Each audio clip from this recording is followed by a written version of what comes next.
سب سے مشہور قول جو ہے اس سلسلے میں نا، وہ سرکار سید الشہداء کے لیے ہے، حسین منی وانا من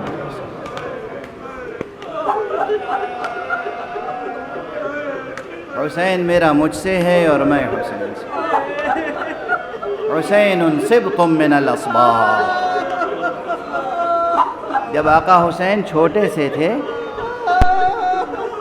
مسجد میں داخل ہوتے تھے اور حضور منبر پر تشریف فرما ہوتے تھے تو اصحاب چاہتے تھے حسین کو پکڑ لیں یا گود میں اٹھا لیں، حضرت کہتے تھے نہیں تم چھوڑ دو، خود اترتے تھے، خطبہ روکا، منبر سے اترے، آگے بڑھے، حسین کو اٹھایا، سینے سے لگایا، آئے برابر میں منبر پہ بٹھایا اور پھر فرماتے تھے ھذا حسین فاعرفوہ، یہ حسین ہے، اس کی معرفت پیدا کرو۔ اجرکم علی اللہ، اجرکم علی اللہ۔ وقت ختم ہو گیا، میں نے بس ذکر کیا ہے اور آپ سر و سینہ پیٹ کے رو رہے ہیں۔ یہ حسین ہے، آپ ناز کریں، فخر کریں اپنے طہارت نسب پر، طہارت نسل پر، پاکی طینت پر۔ جہاں طینت پاک نہیں ہو سکتی وہاں آنکھوں سے حسین کے لیے آنسو نہیں ابلتے۔ خدا آپ کو سلامت رکھے۔ حضور فرماتے ھذا حسین فاعرفوہ، یہ حسین ہے، اسے پہچان لو۔ ہاں 28 رجب کو وہی حسین قبر پیغمبر پر آئے۔ نانا حالات بہت بگڑ گئے ہیں،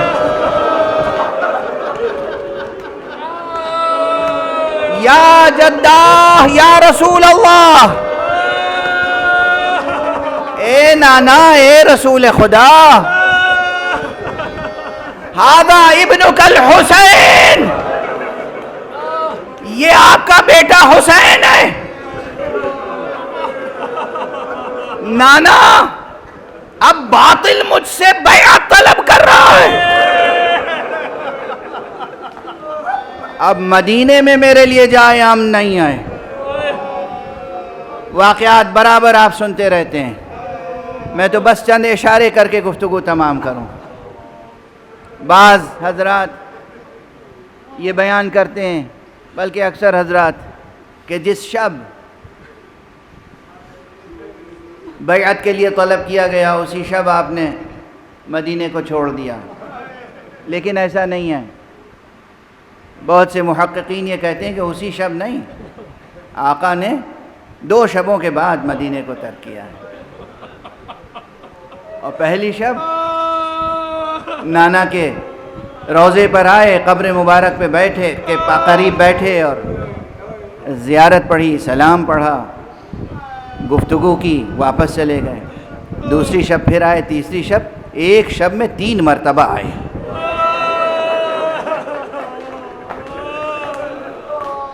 ابتدائی شب میں، پھر نصف شب، پھر آخر شب میں آئے اور رخسار کو تعویذ قبر پیغمبر پہ رکھ کے خوب گریہ کیا، خوب مناجات کی۔ اور جب عالم مکاشفہ میں دیکھا کہ حضور تشریف لائے ہیں، قبر سے باہر آئے، سینے سے لگایا، بیٹا حسین۔ آقا حسین نے کہا بس نانا مجھے اپنے ساتھ قبر میں لٹا لیجئے۔ کہا نہیں حسین، تمہارا ابھی یہ مرتبہ نہیں ہے، تمہیں تو بڑے کارنامے انجام دینے، تمہیں تو اسلام کو زندہ کرنا ہے۔ جاؤ حسین، اخرج الی العراق، عراق کی طرف جاؤ، شاء اللہ ان یراک قتیلا، اللہ کی مشیت یہ ہے کہ وہ تمہیں کشتے جور و جفا دیکھے۔ ایک طویل گفتگو ہوئی نانا اور نواسے میں، واپس آئے ایک نئی ہمت کے ساتھ، نئے حوصلے کے ساتھ آئے، خاندان کو اکٹھا کیا اور آہنگ سفر اختیار کیا۔ تو جو بعض چاہنے والے تھے وہ آئے، یا ابا عبداللہ آپ کیوں تشریف لے جا رہے ہیں؟ کہاں جا رہے ہیں؟ دیکھیے کہیں جائیے عراق نہ جائیے گا، بوڑھی ماں کے برابر، نانی کے برابر، ام المؤمنین جناب ام سلمہ، بزرگ خاتون، ولیۃ اللہ، بزرگ خاتون آئیں۔ یہ وہ خاتون ہیں جنہیں شرف حاصل تھا کہ آقا حسن اور آقا حسین انہیں یا امہ کہہ کے کبھی کبھی پکارتے تھے۔ کیا شرف ہے، کیا شرف ہے۔ اب بیٹا حسین جا رہے ہو، دیکھو عراق نہ جانا۔ آپ نے دیکھا معنی خیز نگاہوں سے، مادر گرامی کیا بات ہے، کیا اندیشہ ہے آپ کو؟ کہا تمہارے نانا نے مجھے یہ خبر دی ہے کہ تم سرزمین عراق پر قتل کر دیے جاؤ گے، اور مجھے وہاں کی خاک بھی دی ہے اور وہ محفوظ ہے۔ کہا مادر گرامی کیا آپ سمجھتی ہیں کہ میں اس سے واقف نہیں ہوں؟ مجھے معلوم ہے، اور اگر آپ چاہیں تو میں اپنا مقتل دکھا دوں آپ کو۔ ایک روایت میں ابھی جو میں نے دیکھا اس کے الفاظ یہ تھے کہ آپ نے روح مبارک حضرت ام سلمہ پہ اپنا ہاتھ پھیر دیا بس، اور کہا دیکھیے تو اب جناب ام سلمہ کو منظر کربلا کا نظر آ رہا تھا، اور آپ نے اپنا دست مبارک بڑھایا، ایک مٹھی خاک اٹھائی، کہا اسے بھی ایک شیشی میں رکھ لیجئے گا، اور جب یہ شیشی دیکھتی رہیے گا، جب یہ خاک خون سے بدل جائے تو سمجھ لیجئے گا کہ آپ کا حسین مارا گیا۔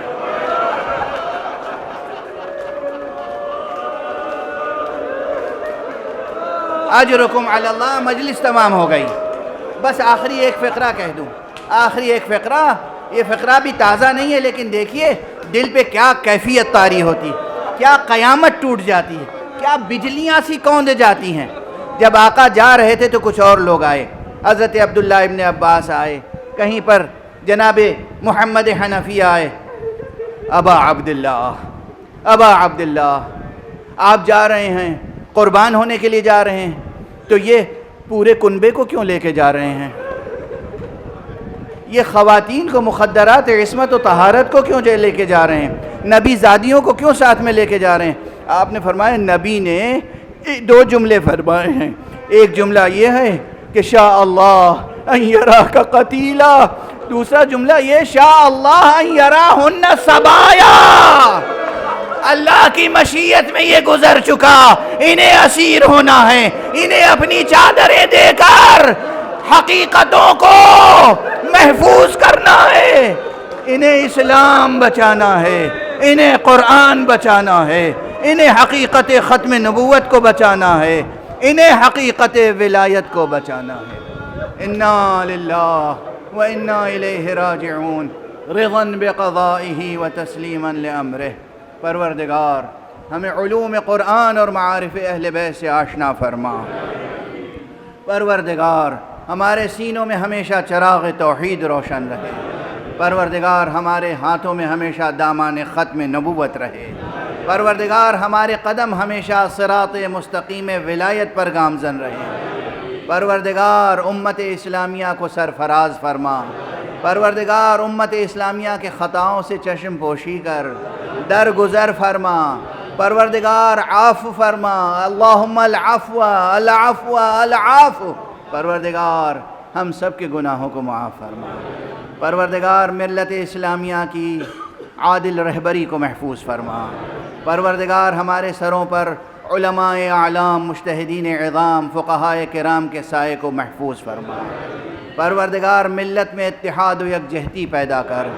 پروردگار ہمیں راہ خدا میں نقش قدم اہل بیت پر اپنی جانیں نثار کرنے کی توفیق کامل عطا فرما۔ پروردگار اپنے ولی اعظم ولی آخر کو اذن ظہور عطا فرما، اور ان کے ہاتھوں سے اپنی رحمت و رافت و عدالت کا پرچم لہرا دے۔